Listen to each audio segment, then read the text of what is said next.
بسم اللہ الرحمن الرحیم۔ حدیث نبی صلی اللہ علیہ وآلہ وسلم۔ ہرقل شاہ روم نے ابو سفیان سے کہا، میں نے تم سے پوچھا تھا کہ اس رسول کے ماننے والے بڑھ رہے ہیں یا گھٹ رہے ہیں؟ تو نے جواب میں بتلایا کہ وہ بڑھ رہے ہیں۔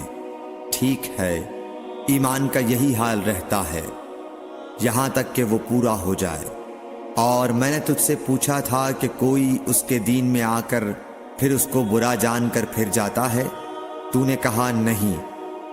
اور ایمان کا یہی حال ہے، جب اس کی خوشی دل میں سما جاتی ہے تو پھر اس کو کوئی برا نہیں سمجھ سکتا۔ صحیح بخاری حدیث نمبر 51۔ حضور اکرم صلی اللہ علیہ وسلم فرماتے تھے، حلال کھلا ہوا ہے اور حرام بھی کھلا ہوا ہے، اور ان دونوں کے درمیان بعض چیزیں شبے کی ہیں جن کو بہت لوگ نہیں جانتے کہ حلال ہیں یا حرام۔ پھر جو کوئی شبے کی چیزوں سے بھی بچ گیا اس نے اپنے دین اور عزت کو بچا لیا، اور جو کوئی ان شبے کی چیزوں میں پڑ گیا اس کی مثال اس چرواہے کی ہے جو شاہی محفوظ چراگاہ کے آس پاس اپنے جانوروں کو چرائے۔ وہ قریب ہے کہ کبھی اس چراگاہ کے اندر گھس جائے اور شاہی مجرم قرار پائے۔ سن لو، ہر بادشاہ کی ایک چراگاہ ہوتی ہے، اللہ کی چراگاہ اس کی زمین پر حرام چیزیں ہیں، پس ان سے بچو۔ اور سن لو، بدن میں ایک گوشت کا ٹکڑا ہے، جب وہ درست ہوگا سارا بدن درست ہوگا، اور جہاں بگڑا سارا بدن بگڑ گیا۔ سن لو، وہ ٹکڑا آدمی کا دل ہے۔ صحیح بخاری حدیث نمبر 52۔ عبد القیس کا وفد جب حضرت صلی اللہ علیہ وسلم کے پاس آیا تو آپ نے پوچھا کہ یہ کون سی قوم کے لوگ ہیں یا یہ وفد کہاں کا ہے؟ انہوں نے کہا کہ ربیعہ خاندان کے لوگ ہیں۔ آپ صلی اللہ علیہ وسلم نے فرمایا، مرحبا اس قوم کو یا اس وفد کو، نہ ذلیل ہونے والے نہ شرمندہ ہونے والے، یعنی ان کا آنا بہت خوب ہے۔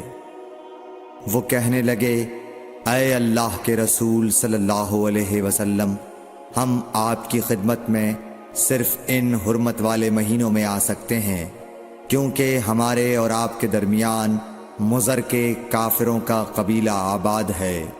پس آپ ہم کو ایک ایسی قطعی بات بتلا دیجئے جس کی خبر ہم اپنے پچھلے لوگوں کو بھی کر دیں جو یہاں نہیں آئے، اور اس پر عمل درآمد کر کے ہم جنت میں داخل ہو جائیں۔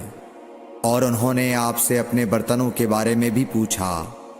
آپ صلی اللہ علیہ وسلم نے ان کو 4 باتوں کا حکم اور 4 قسم کے برتنوں کو استعمال میں لانے سے منع فرمایا۔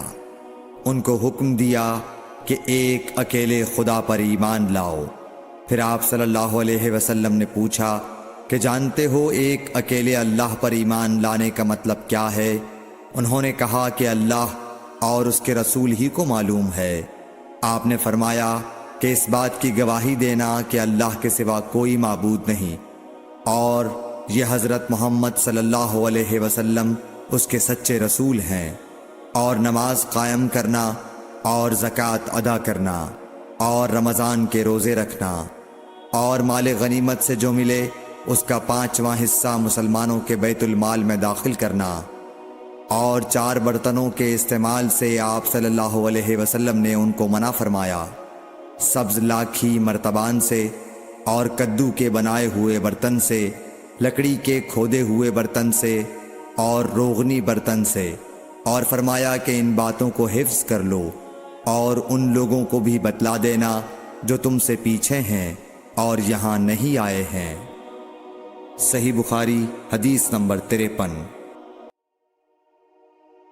حضرت صلی اللہ علیہ وسلم نے فرمایا، عمل نیت ہی سے صحیح ہوتے ہیں یا نیت ہی کے مطابق ان کو بدلہ ملتا ہے، اور ہر آدمی کو وہی ملے گا جو نیت کرے گا۔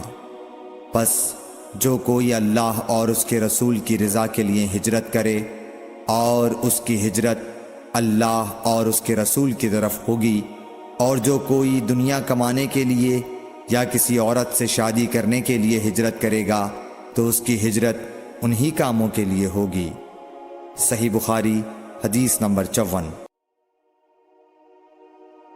حضرت صلی اللہ علیہ وسلم نے فرمایا، جب آدمی ثواب کی نیت سے اپنے اہل و عیال پر خرچ کرے پس وہ بھی اس کے لیے صدقہ ہے۔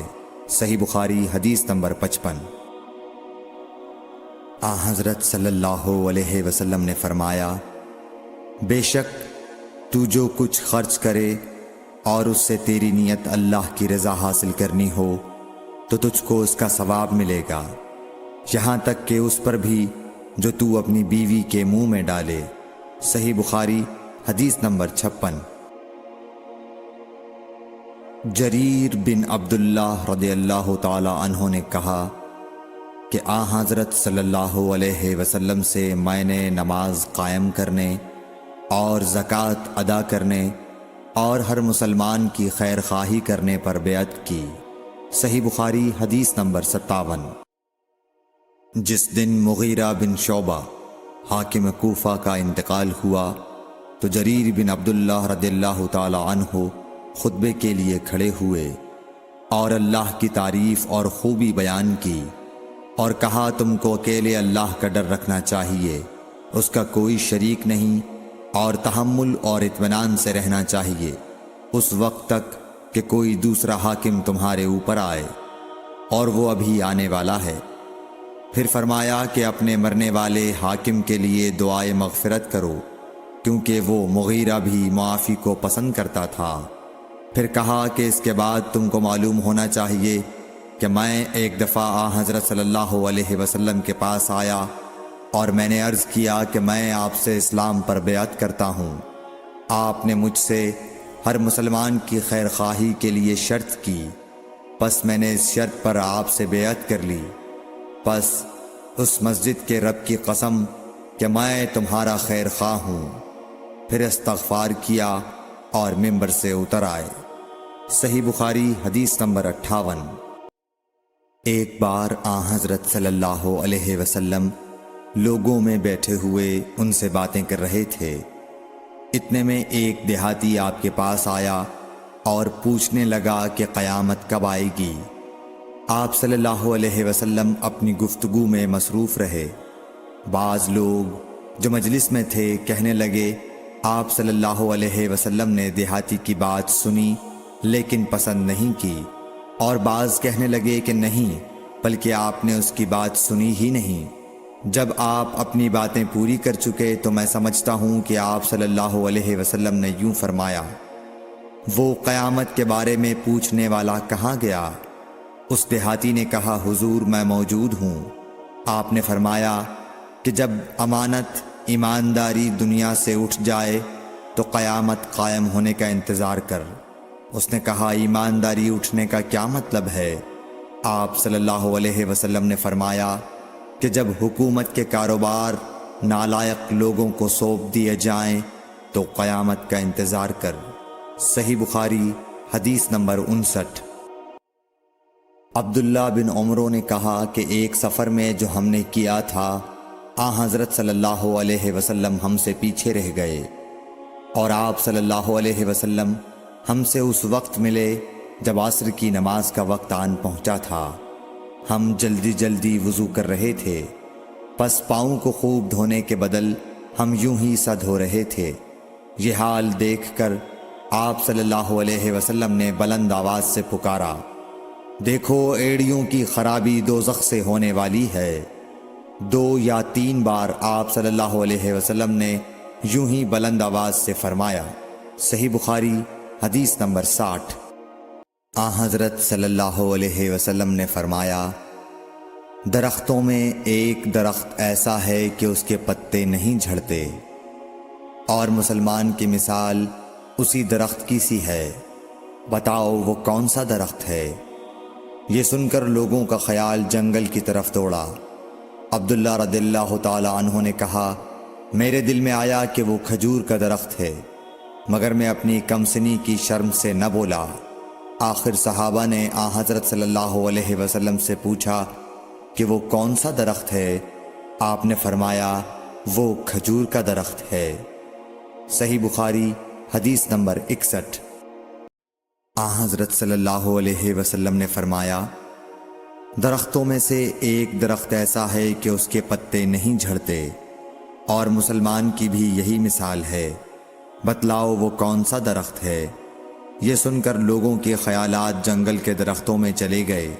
عبداللہ نے کہا کہ میرے دل میں آیا کہ بتلا دوں کہ وہ کھجور کا درخت ہے، لیکن وہاں بہت بزرگ موجود تھے، اس لیے مجھ کو شرم آئی۔ آخر صحابہ نے عرض کیا یا رسول اللہ آپ ہی بیان فرما دیجئے۔ آپ صلی اللہ علیہ وسلم نے بتلایا کہ وہ کھجور کا درخت ہے۔ صحیح بخاری حدیث نمبر 62۔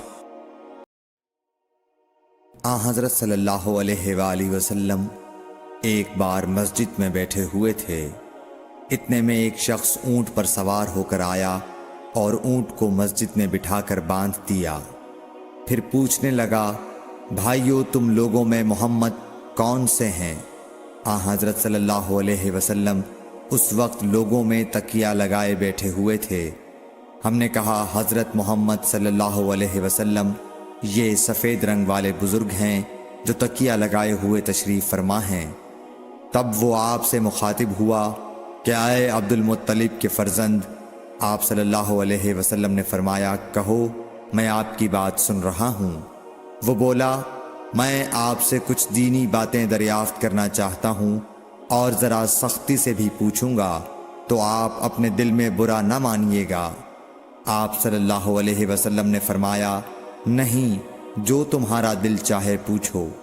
تب اس نے کہا کہ میں آپ کے رب اور اگلے لوگوں کے رب تبارک و تعالیٰ کی قسم دے کر پوچھتا ہوں، کیا آپ کو اللہ نے دنیا کے سب لوگوں کی طرف رسول بنا کر بھیجا ہے؟ آپ صلی اللہ علیہ وسلم نے فرمایا ہاں یا میرے اللہ۔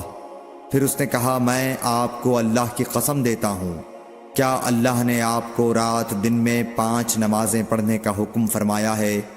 آپ صلی اللہ علیہ وسلم نے فرمایا ہاں یا میرے اللہ۔ پھر کہنے لگا میں آپ کو اللہ کی قسم دے کر پوچھتا ہوں کہ کیا اللہ نے آپ کو یہ حکم دیا ہے کہ سال بھر میں اس مہینے رمضان کے روزے رکھو؟ آپ صلی اللہ علیہ وسلم نے فرمایا ہاں یا میرے اللہ۔ پھر کہنے لگا میں آپ کو اللہ کی قسم دے کر پوچھتا ہوں کہ کیا اللہ نے آپ کو یہ حکم دیا ہے کہ آپ ہم میں سے جو مالدار لوگ ہیں ان سے زکوٰۃ وصول کر کے ہمارے محتاجوں میں بانٹ دیا کریں؟ حضرت صلی اللہ علیہ وسلم نے فرمایا ہاں یا میرے اللہ۔ تب وہ شخص کہنے لگا جو حکم آپ اللہ کے پاس سے لائے ہیں میں ان پر ایمان لایا، اور میں اپنی قوم کے لوگوں کا جو یہاں نہیں آئے ہیں بھیجا ہوا تحقیق حال کے لیے آیا ہوں۔ صحیح بخاری حدیث نمبر 63۔ رسول اللہ صلی اللہ علیہ وسلم نے ایک شخص کو اپنا ایک خط دے کر بھیجا اور اسے یہ حکم دیا کہ اسے حاکم بحرین کے پاس لے جائے۔ بحرین کے حاکم نے وہ خط کسریٰ شاہ ایران کے پاس بھیج دیا۔ جس وقت اس نے وہ خط پڑھا تو چاک کر ڈالا۔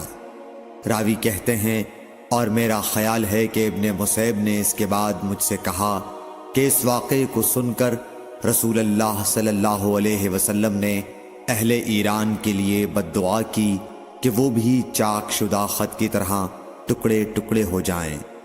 اللہ نے بہت جلد اپنے سچے رسول صلی اللہ علیہ وسلم کی دعا کا اثر ظاہر کر دیا۔ صحیح بخاری حدیث نمبر 64۔ رسول اللہ صلی اللہ علیہ وسلم نے کسی بادشاہ کے نام دعوت اسلام دینے کے لیے ایک خط لکھا یا لکھنے کا ارادہ کیا تو آپ صلی اللہ علیہ وسلم سے کہا گیا کہ وہ بغیر مہر کے خط نہیں پڑھتے، یعنی بے مہر کے خط کو مستند نہیں سمجھتے۔ تب آپ صلی اللہ علیہ وسلم نے چاندی کی انگوٹھی بنوائی جس میں محمد الرسول اللہ کندہ تھا۔ صحیح بخاری حدیث نمبر 65۔ ایک مرتبہ رسول اللہ صلی اللہ علیہ وسلم مسجد میں تشریف فرما تھے۔ اور لوگ آپ صلی اللہ علیہ وسلم کے ارد گرد بیٹھے ہوئے تھے کہ 3 آدمی وہاں آئے۔ ان میں سے 2 رسول اللہ صلی اللہ علیہ وسلم کے سامنے پہنچ گئے اور ایک واپس چلا گیا۔ پھر وہ دونوں رسول اللہ صلی اللہ علیہ وسلم کے سامنے کھڑے ہو گئے۔ اس کے بعد ان میں سے ایک نے جب مجلس میں ایک جگہ کچھ گنجائش دیکھی تو وہاں بیٹھ گیا، اور دوسرا اہل مجلس کے پیچھے بیٹھ گیا، اور تیسرا جو تھا وہ لوٹ گیا۔ تو جب رسول اللہ صلی اللہ علیہ وسلم اپنی گفتگو سے فارغ ہوئے تو صحابہ رضی اللہ عنہم سے فرمایا، کیا تمہیں 3 آدمیوں کے بارے میں نہ بتاؤں؟ تو سنو۔ ان میں سے ایک نے اللہ سے پناہ چاہی، اللہ نے اسے پناہ دی، اور دوسرے کو شرم آئی تو اللہ بھی اس سے شرمایا کہ اسے بھی بخش دیا، اور تیسرے شخص نے منہ موڑا، اللہ نے بھی اس سے منہ موڑ لیا۔ صحیح بخاری حدیث نمبر 66۔ رسول اللہ صلی اللہ علیہ وسلم اپنے اونٹ پر بیٹھے ہوئے تھے اور ایک شخص نے اس کی نکیل تھام رکھی تھی۔ آپ صلی اللہ علیہ وسلم نے پوچھا، آج یہ کون سا دن ہے؟ ہم خاموش رہے حتیٰ کہ ہم سمجھے کہ آج کے دن کا آپ کوئی دوسرا نام اس کے نام کے علاوہ تجویز فرمائیں گے۔ پھر آپ صلی اللہ علیہ وسلم نے فرمایا، کیا آج قربانی کا دن نہیں ہے؟ ہم نے عرض کیا، بے شک۔ اس کے بعد آپ صلی اللہ علیہ وسلم نے فرمایا، یہ کون سا مہینہ ہے؟ ہم اس پر بھی خاموش رہے اور یہی سمجھے کہ اس مہینے کا بھی آپ اس کے نام کے علاوہ کوئی دوسرا نام تجویز فرمائیں گے۔ پھر آپ صلی اللہ علیہ وسلم نے فرمایا، کیا یہ ذو الحجہ کا مہینہ نہیں ہے؟ ہم نے عرض کیا، بے شک۔ آپ صلی اللہ علیہ وسلم نے فرمایا، تو یقیناً تمہاری جانیں اور تمہارے مال اور تمہاری آبرو تمہارے درمیان اسی طرح حرام ہیں جس طرح آج کے دن کی حرمت تمہارے اس مہینے اور اس شہر میں ہے۔ پس جو شخص حاضر ہے اسے چاہیے کہ غائب کو یہ بات پہنچا دے، کیونکہ ایسا ممکن ہے کہ جو شخص یہاں موجود ہے وہ ایسے شخص کو یہ خبر پہنچائے جو اس سے زیادہ یاد رکھنے والا ہو۔ صحیح بخاری حدیث نمبر 67۔ رسول اللہ صلی اللہ علیہ وسلم نے ہمیں نصیحت فرمانے کے لیے کچھ دن مقرر کر دیے تھے، اس ڈر سے کہ کہیں ہم کبھی دخاطر نہ ہو جائیں۔ صحیح بخاری حدیث نمبر 68۔ آپ صلی اللہ علیہ وآلہ وسلم نے فرمایا، آسانی کرو اور سختی نہ کرو، اور خوش کرو اور نفرت نہ دلاؤ۔ صحیح بخاری حدیث نمبر 69۔ عبداللہ ابن مسعود ہر جمعرات کے دن لوگوں کو وعظ سنایا کرتے تھے۔ ایک آدمی نے ان سے کہا، اے ابو عبد الرحمن، میں چاہتا ہوں کہ تم ہمیں ہر روز وعظ سنایا کرو۔ انہوں نے فرمایا، تو سن لو کہ مجھے اس امر سے کوئی چیز مانع ہے تو یہ کہ میں یہ بات پسند نہیں کرتا کہ کہیں تم تنگ نہ ہو جاؤ، اور میں وعظ میں تمہاری فرصت کا وقت تلاش کیا کرتا ہوں، جیسا کہ رسول اللہ صلی اللہ علیہ وسلم اس خیال سے کہ ہم کبھی دخاطر نہ ہو جائیں وعظ کے لیے ہمارے اوقات فرصت کا خیال رکھتے تھے۔ صحیح بخاری حدیث نمبر 70۔ رسول اللہ صلی اللہ علیہ وسلم نے فرمایا، جس شخص کے ساتھ اللہ تعالی بھلائی کا ارادہ کرے اسے دین کی سمجھ عنایت فرما دیتا ہے، اور میں تو محض تقسیم کرنے والا ہوں، دینے والا تو اللہ ہی ہے، اور یہ امت ہمیشہ اللہ کے حکم پر قائم رہے گی، اور جو شخص ان کی مخالفت کرے گا انہیں نقصان نہیں پہنچا سکے گا یہاں تک کہ اللہ کا حکم قیامت آ جائے اور یہ عالم فنا ہو جائے۔ صحیح بخاری حدیث نمبر 71۔ عبداللہ بن عمر رضی اللہ تعالی عنہ کہتے تھے کہ ہم رسول اللہ صلی اللہ علیہ وسلم کی خدمت میں حاضر تھے کہ آپ صلی اللہ علیہ وسلم کے پاس کھجور کا ایک گابھا لایا گیا۔ اسے دیکھ کر آپ نے فرمایا کہ درختوں میں ایک درخت ایسا ہے اس کی مثال مسلمان کی طرح ہے۔ ابن عمر کہتے ہیں کہ یہ سن کر میں نے ارادہ کیا کہ عرض کروں کہ وہ درخت کھجور کا ہے، مگر چونکہ میں سب میں چھوٹا تھا اس لیے خاموش رہا۔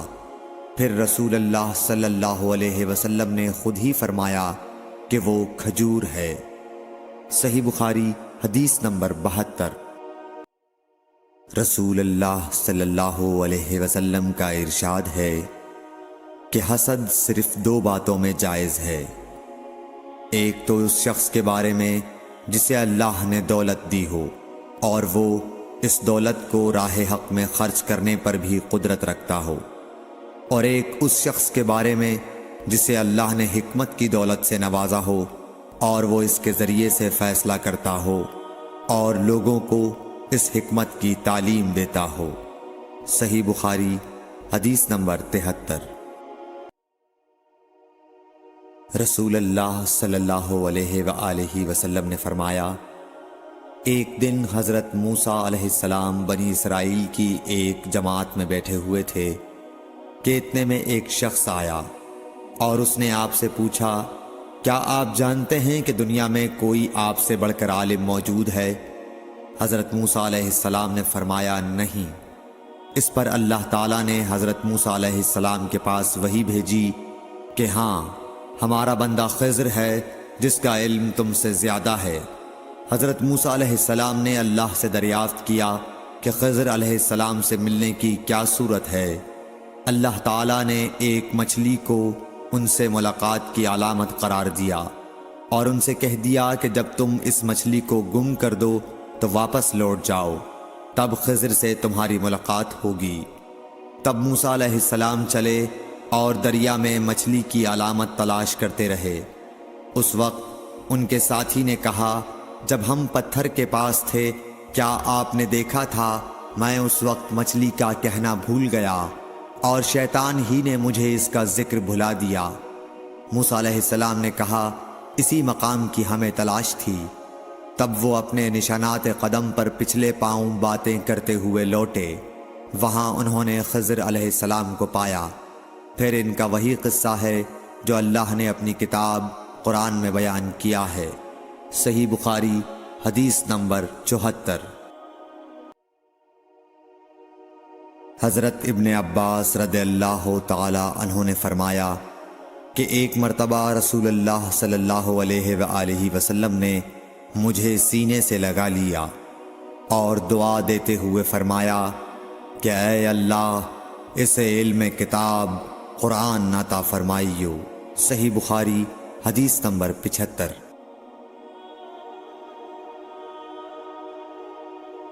عبداللہ بن عباس رضی اللہ تعالی عنہ نے فرمایا کہ میں ایک مرتبہ گدھی پر سوار ہو کر چلا۔ اس زمانے میں میں بلوغ کے قریب تھا۔ رسول اللہ صلی اللہ علیہ وسلم منی میں نماز پڑھ رہے تھے اور آپ کے سامنے دیوار کی آڑ نہ تھی، تو میں بعض صفوں کے سامنے سے گزرا اور گدھی کو چھوڑ دیا۔ وہ چرنے لگی، جبکہ میں صف میں شامل ہو گیا، مگر کسی نے مجھے اس بات پر ٹوکا نہیں۔ صحیح بخاری حدیث نمبر 76۔ محمود بن ربی فرماتے ہیں کہ مجھے یاد ہے کہ ایک مرتبہ رسول اللہ صلی اللہ علیہ وسلم نے ایک ڈول سے منہ میں پانی لے کر میرے چہرے پر کلی فرمائی اور میں اس وقت 5 سال کا تھا۔ صحیح بخاری حدیث نمبر 77۔ حضور اکرم صلی اللہ علیہ وآلہ وسلم نے فرمایا کہ ایک بار حضرت موسیٰ علیہ السلام بنی اسرائیل کی ایک جماعت میں تھے کہ اتنے میں ایک شخص آیا اور کہنے لگا، کیا آپ جانتے ہیں کہ دنیا میں آپ سے بھی بڑھ کر کوئی عالم موجود ہے؟ حضرت موسیٰ علیہ السلام نے فرمایا کہ نہیں۔ تب اللہ تعالیٰ نے حضرت موسیٰ علیہ السلام پر وحی نازل کی کہ ہاں، ہمارا بندہ خضر علم میں تم سے بڑھ کر ہے۔ تو حضرت موسیٰ علیہ السلام نے ان سے ملنے کی راہ دریافت کی اس وقت اللہ تعالیٰ نے ان سے ملاقات کے لیے مچھلی کو نشانی قرار دیا اور ان سے کہہ دیا کہ جب تم مچھلی کو نہ پاؤ تو لوٹ جانا، تم خضر سے ملاقات کر لوگے۔ حضرت موسیٰ علیہ السلام دریا میں مچھلی کے نشان کا انتظار کرتے رہے۔ تب ان کے خادم نے ان سے کہا، کیا آپ نے دیکھا تھا کہ جب ہم پتھر کے پاس تھے تو میں وہاں مچھلی بھول گیا اور مجھے شیطان ہی نے غافل کر دیا؟ حضرت موسیٰ علیہ السلام نے کہا کہ ہم اسی مقام کے تو متلاشی تھے۔ تب وہ اپنے قدموں کے نشانوں پر باتیں کرتے ہوئے واپس لوٹے۔ وہاں خضر علیہ السلام کو انہوں نے پایا۔ پھر ان کا قصہ وہی ہے جو اللہ تعالیٰ نے اپنی کتاب میں بیان فرمایا ہے۔ صحیح بخاری حدیث نمبر 78۔ آپ صلی اللہ علیہ وآلہ وسلم نے فرمایا کہ اللہ تعالیٰ نے مجھے جس علم و ہدایت کے ساتھ بھیجا ہے اس کی مثال زبردست بارش کی سی ہے جو زمین پر خوب برسے۔ بعض زمین جو صاف ہوتی ہے وہ پانی کو پی لیتی ہے اور بہت سبزہ اور گھاس اگاتی ہے، اور بعض زمین جو سخت ہوتی ہے وہ پانی کو روک لیتی ہے۔ اس سے اللہ تعالیٰ لوگوں کو فائدہ پہنچاتا ہے، وہ اس سے سیراب ہوتے ہیں اور سیراب کرتے ہیں۔ اور کچھ اور زمین کے بعض خطوں پر پانی پڑتا ہے جو بالکل چٹیل میدان ہوتے ہیں، نہ پانی روکتے ہیں اور نہ ہی سبزہ اگاتے ہیں۔ تو یہ اس شخص کی مثال ہے جو دین میں سمجھ پیدا کرے اور نفع دے۔ اس کو وہ چیز جس کے ساتھ میں مبعوث کیا گیا ہوں اس نے علم دین سیکھا اور سکھایا، اور اس شخص کی مثال جس نے سر نہیں اٹھایا یعنی توجہ نہیں کی اور جو ہدایت دے کر میں بھیجا گیا ہوں اسے قبول نہیں کیا۔ صحیح بخاری حدیث نمبر 79۔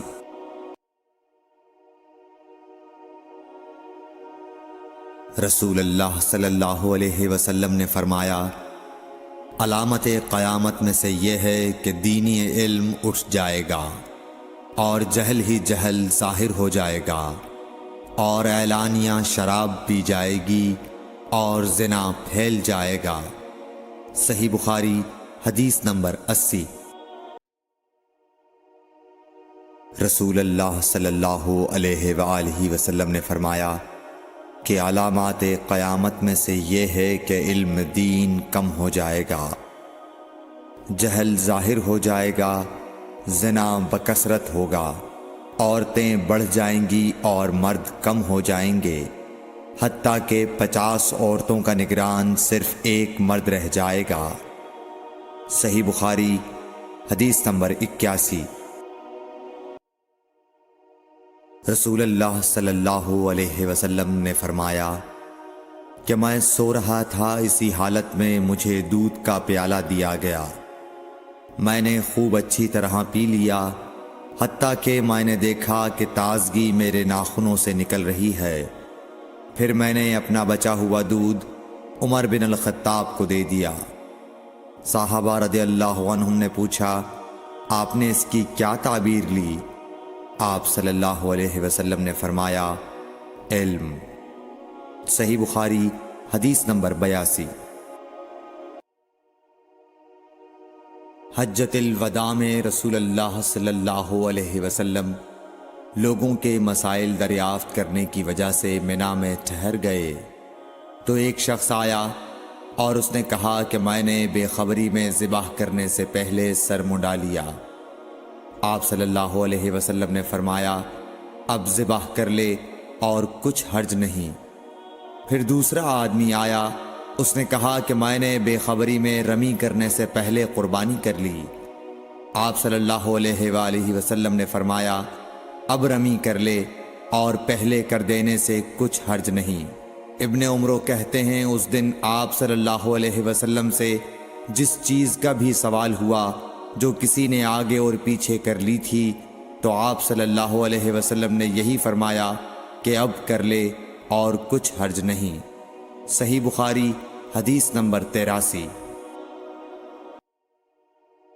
نبی صلی اللہ علیہ وسلم سے آپ کے آخری حج میں کسی نے پوچھا کہ میں نے رمی کرنے یعنی کنکر پھینکنے سے پہلے ذبح کر لیا۔ آپ صلی اللہ علیہ وسلم نے ہاتھ سے اشارہ کیا اور فرمایا کچھ حرج نہیں۔ کسی نے کہا کہ میں نے ذبح سے پہلے حلق کر لیا۔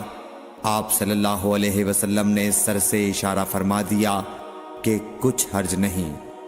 صحیح بخاری حدیث نمبر 84۔ آپ صلی اللہ علیہ وسلم نے فرمایا کہ ایک وقت ایسا آئے گا کہ جب علم اٹھا لیا جائے گا، جہالت اور فتنے پھیل جائیں گے اور حرج بڑھ جائے گا۔ آپ سے پوچھا گیا کہ یا رسول اللہ، حرج سے کیا مراد ہے؟ آپ صلی اللہ علیہ وسلم نے اپنے ہاتھ کو حرکت دے کر فرمایا، اس طرح گویا آپ صلی اللہ علیہ وسلم نے اس سے قتل مراد لیا۔ صحیح بخاری حدیث نمبر 85۔ ہم سے موسیٰ بن اسماعیل نے بیان کیا، ان سے وہیب نے، ان سے حشام نے فاطمہ کے واسطے سے نقل کیا۔ وہ اسما سے روایت کرتی ہیں کہ میں عائشہ رضی اللہ تعالی عنہا کے پاس آئی، وہ نماز پڑھ رہی تھیں۔ میں نے کہا لوگوں کا کیا حال ہے؟ تو انہوں نے آسمان کی طرف اشارہ کیا، یعنی سورج کو گہن لگا ہے۔ اتنے میں لوگ نماز کے لیے کھڑے ہو گئے۔ حضرت عائشہ رضی اللہ تعالی عنہا نے کہا اللہ پاک ہے۔ میں نے کہا کیا یہ گہن کوئی خاص نشانی ہے؟ انہوں نے سر سے اشارہ کیا، یعنی ہاں۔ پھر میں بھی نماز کے لیے کھڑی ہو گئی، حتیٰ کہ مجھے غش آنے لگا تو میں اپنے سر پر پانی ڈالنے لگی۔ پھر نماز کے بعد رسول اللہ صلی اللہ علیہ وسلم نے اللہ تعالیٰ کی تعریف کی اور اس کی صفت بیان فرمائی۔ پھر فرمایا جو چیز مجھے پہلے دکھلائی نہیں گئی تھی، آج وہ سب اس جگہ میں نے دیکھ لی، یہاں تک کہ جنت اور دوزخ کو بھی دیکھ لیا۔ اور مجھ پر یہ وحی کی گئی کہ تم اپنی قبروں میں آزمائے جاؤ گے۔ مثل یا قرب کا کون سا لفظ؟ حضرت اسما نے فرمایا میں نہیں جانتی۔ فاطمہ کہتی ہیں یعنی فتنہ دجال کی طرح آزمائے جاؤ گے۔ کہا جائے گا قبر کے اندر کہ تم اس آدمی کے بارے میں کیا جانتے ہو؟ تو جو صاحب ایمان یا صاحب یقین ہوگا۔ کون سا لفظ فرمایا؟ حضرت اسما نے مجھے یاد نہیں۔ وہ کہے گا وہ محمد اللہ کے رسول صلی اللہ علیہ وسلم ہیں، جو ہمارے پاس اللہ کی ہدایت اور دلیلیں لے کر آئے تو ہم نے ان کو قبول کر لیا اور ان کی پیروی کی۔ وہ محمد صلی اللہ علیہ وسلم ہیں۔ 3 بار اسی طرح کہے گا، پھر اس سے کہہ دیا جائے گا کہ آرام سے سو جا، بے شک ہم نے جان لیا کہ تو محمد صلی اللہ علیہ وسلم پر یقین رکھتا تھا۔ اور بہرحال منافق یا شکی آدمی، میں نہیں جانتی کہ ان میں سے کون سا لفظ حضرت اسما نے استعمال کیا۔ تو وہ منافق یا شکی آدمی کہے گا کہ جو لوگوں کو میں نے کہتے سنا میں نے بھی وہی کہہ دیا، باقی میں کچھ نہیں جانتا۔ صحیح بخاری حدیث نمبر 86۔ قبیلہ عبد القیس کا وفد رسول اللہ صلی اللہ علیہ وسلم کی خدمت میں آیا۔ آپ صلی اللہ علیہ وسلم نے دریافت کیا کہ کون سا وفد آیا ہے یا یہ کون لوگ ہیں؟ انہوں نے کہا ربیعہ خاندان کے لوگ ہیں۔ آپ صلی اللہ علیہ وسلم نے فرمایا کہ مبارک ہو قوم کو آنا، یا مبارک ہو اس وفد کو جو کبھی نہ رسوا ہو نہ شرمندہ ہو۔ اس کے بعد انہوں نے عرض کیا کہ ہم ایک دور دراز کونے سے آپ کے پاس آئے ہیں، اور ہمارے اور آپ کے درمیان کفار مضر کا قبیلہ پڑتا ہے۔ اس کے خوف کی وجہ سے ہم حرمت والے مہینوں کے علاوہ اور ایام میں نہیں آ سکتے، اس لیے ہمیں کوئی ایسی قطعی بات بتلا دیجئے کہ جس کی ہم اپنے پیچھے رہ جانے والے لوگوں کو خبر دے دیں اور اس کی وجہ سے ہم جنت میں داخل ہو سکیں۔ تو آپ صلی اللہ علیہ وسلم نے انہیں 4 باتوں کا حکم دیا اور 4 سے روک دیا۔ اول انہیں حکم دیا کہ ایک اللہ پر ایمان لائیں۔ پھر فرمایا کہ کیا تم جانتے ہو کہ ایک اللہ پر ایمان لانے کا کیا مطلب ہے؟ انہوں نے عرض کیا اللہ اور اس کا رسول زیادہ جانتے ہیں۔ آپ صلی اللہ علیہ وسلم نے فرمایا ایک اللہ پر ایمان لانے کا مطلب یہ ہے کہ اس بات کا اقرار کرنا کہ اللہ کے سوا کوئی معبود نہیں، اور یہ کہ محمد صلی اللہ علیہ وسلم اللہ کے سچے رسول ہیں، اور نماز قائم کرنا، زکوٰۃ ادا کرنا اور ماہ رمضان کے روزے رکھنا، اور یہ کہ تم مال غنیمت سے 5واں حصہ ادا کرو، اور 4 چیزوں سے منع فرمایا، دبا، حنتم، مزفت کے استعمال سے۔ اور چوتھی چیز کے بارے میں شعبہ کہتے ہیں کہ ابو حمزہ بسا اوقات نقیر کہتے تھے اور بسا اوقات مقیر۔ اس کے بعد رسول اللہ صلی اللہ علیہ وسلم نے فرمایا کہ ان باتوں کو یاد رکھو اور اپنے پیچھے رہ جانے والوں کو بھی ان کی خبر کر دو۔ صحیح بخاری حدیث نمبر 87۔ عقبہ نے ابو احاب بن عزیز کی لڑکی سے نکاح کیا تو ان کے پاس ایک عورت آئی اور کہنے لگی کہ میں نے عقبہ کو اور جس سے اس کا نکاح ہوا ہے اس کو دودھ پلایا ہے۔ یہ سن کر عقبہ نے کہا مجھے نہیں معلوم کہ تو نے مجھے دودھ پلایا ہے، نہ تو نے کبھی مجھے بتایا ہے۔ تب سوار ہو کر رسول اللہ صلی اللہ علیہ وسلم کی خدمت میں مدینہ منورہ حاضر ہوئے اور آپ سے اس کے متعلق دریافت کیا تو آپ صلی اللہ علیہ وسلم نے فرمایا کس طرح تم اس لڑکی سے رشتہ رکھو گے، حالانکہ اس کے متعلق یہ کہا گیا۔ تب عقبہ بن حارث نے اس لڑکی کو چھوڑ دیا اور اس نے دوسرا خاوند کر لیا۔ صحیح بخاری حدیث نمبر 88۔ حضرت عمر سے روایت ہے کہ میں اور میرا ایک انصاری پڑوسی دونوں اطراف مدینہ کے ایک گاؤں بنی امیہ بن زید میں رہتے تھے، جو مدینے کے پورب کی طرف بلند گاؤں میں سے ہے۔ ہم دونوں باری باری حضرت صلی اللہ علیہ وسلم کی خدمت شریف میں حاضر ہوا کرتے تھے۔ ایک دن وہ آتا، ایک دن میں آتا۔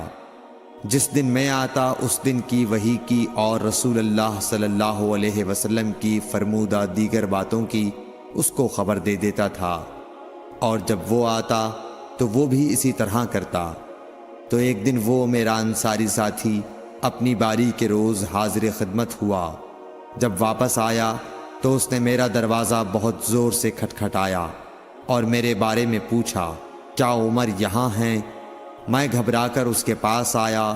وہ کہنے لگا کہ ایک بڑا معاملہ پیش آ گیا ہے، یعنی رسول اللہ صلی اللہ علیہ وسلم نے اپنی بیویوں کو طلاق دے دی ہے۔ پھر میں اپنی بیٹی حفصہ کے پاس گیا، وہ رو رہی تھی۔ میں نے پوچھا کیا تمہیں رسول اللہ صلی اللہ علیہ وسلم نے طلاق دے دی ہے؟ وہ کہنے لگی میں نہیں جانتی۔ پھر میں نبی کی خدمت میں حاضر ہوا۔ میں نے کھڑے کھڑے کہا کہ آپ نے اپنی بیویوں کو طلاق دے دی ہے؟ آپ صلی اللہ علیہ وسلم نے فرمایا نہیں، یہ افواہ غلط ہے۔ تب میں نے تعجب سے کہا اللہ اکبر، اللہ بہت بڑا ہے۔ صحیح بخاری حدیث نمبر 89۔ ایک شخص حزم بن ابی کعب نے رسول اللہ کی خدمت میں آ کر عرض کیا یا رسول اللہ، فلاں شخص معاذ بن جبل لمبی نماز پڑھاتے ہیں، اس لیے میں جماعت کی نماز میں شریک نہیں ہو سکتا، کیونکہ میں دن بھر اونٹ چرانے کی وجہ سے رات کو تھک کر چکنا چور ہوتا ہوں اور طویل قرات سننے کی طاقت نہیں رکھتا۔ ابو مسعود راوی کہتے ہیں کہ اس دن سے زیادہ میں نے کبھی رسول اللہ صلی اللہ علیہ وسلم کو وعظ کے دوران اتنا غضبناک نہیں دیکھا۔ آپ صلی اللہ علیہ وسلم نے فرمایا اے لوگو، تم ایسی شدت اختیار کر کے لوگوں کو دین سے نفرت دلانے لگے ہو۔ سن لو، جو شخص لوگوں کو نماز پڑھائے تو وہ ہلکی پڑھائے، کیونکہ ان میں بیمار، کمزور اور حاجت والے سبھی قسم کے لوگ ہوتے ہیں۔ صحیح بخاری حدیث نمبر 90۔ ایک شخص عمیر یا بلال نے رسول اللہ صلی اللہ علیہ وسلم سے پڑی ہوئی چیز کے بارے میں دریافت کیا۔ آپ نے فرمایا اس کی بندھن پہچان لے، یا فرمایا کہ اس کا برتن اور تھیلی کو پہچان لے، پھر 1 سال تک اس کی شناخت کا اعلان کراؤ، پھر اس کا مالک نہ ملے تو اس سے فائدہ اٹھاؤ، اور اگر اس کا مالک آ جائے تو اسے سونپ دو۔ اس نے پوچھا کہ اچھا گمشدہ اونٹ کے بارے میں کیا حکم ہے؟ آپ کو اس قدر غصہ آ گیا کہ رخسار مبارک سرخ ہو گئے، یا راوی نے یہ کہا کہ آپ کا چہرہ سرخ ہو گیا۔ یہ سن کر آپ صلی اللہ علیہ وسلم نے فرمایا، تجھے اونٹ سے کیا واسطہ؟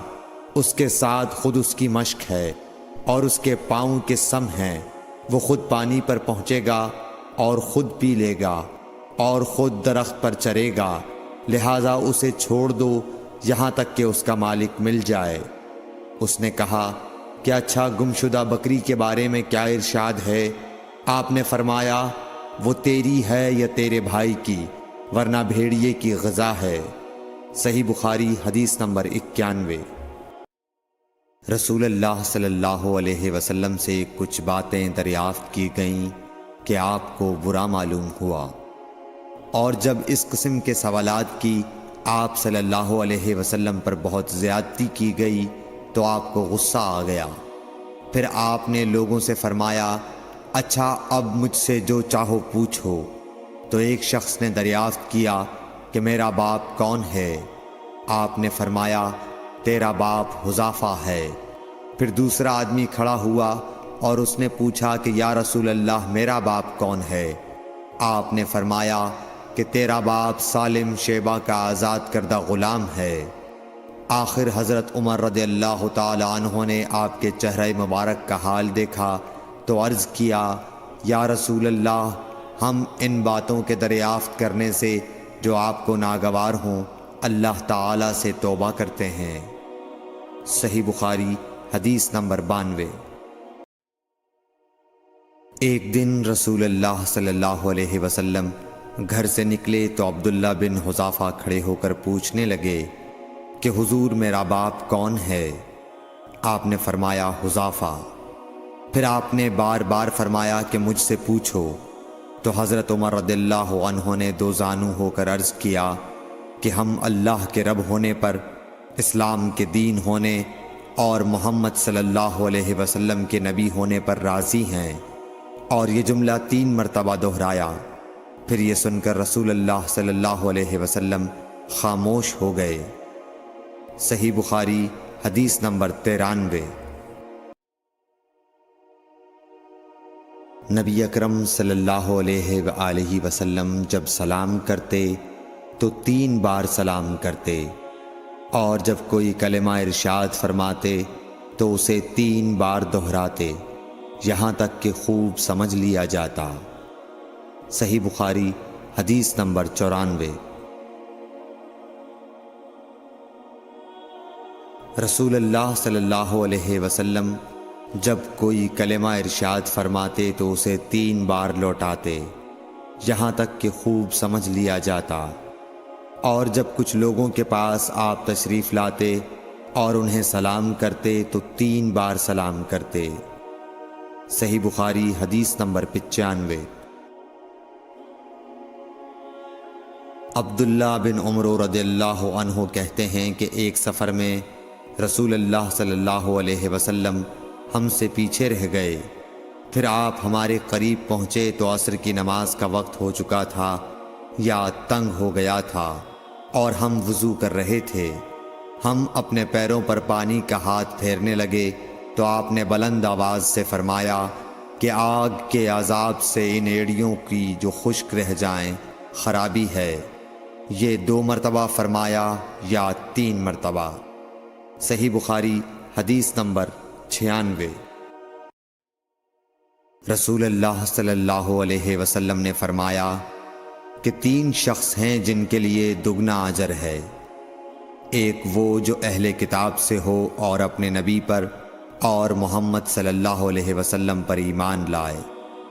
دوسرے وہ غلام جو اپنے آقا اور اللہ دونوں کا حق ادا کرے۔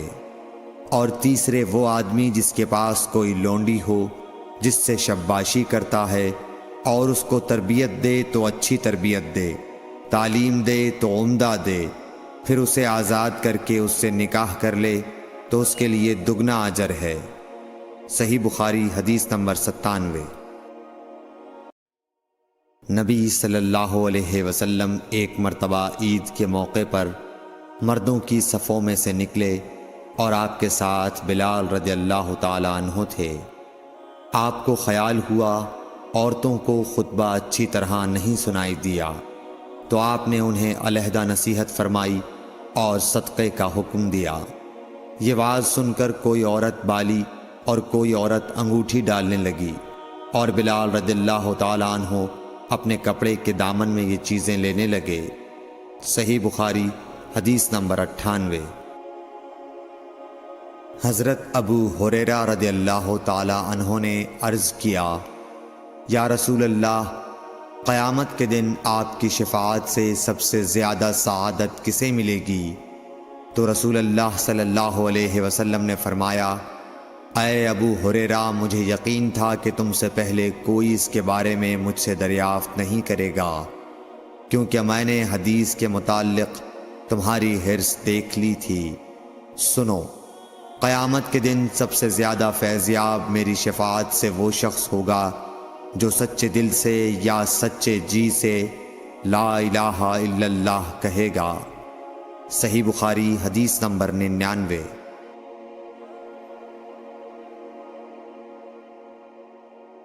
رسول اللہ صلی اللہ علیہ وآلہ وسلم نے فرمایا کہ اللہ علم کو اس طرح نہیں اٹھا لے گا کہ اس کو بندوں سے چھین لے، بلکہ وہ پختہ کار علماء کو موت دے کر علم اٹھائے گا، حتیٰ کہ جب کوئی عالم باقی نہیں رہے گا تو لوگ جاہلوں کو سردار بنا لیں گے، ان سے سوالات کیے جائیں گے اور وہ بغیر علم کے جواب دیں گے، اس لیے خود بھی گمراہ ہوں گے اور لوگوں کو بھی گمراہ کریں گے۔ صحیح بخاری حدیث نمبر 100۔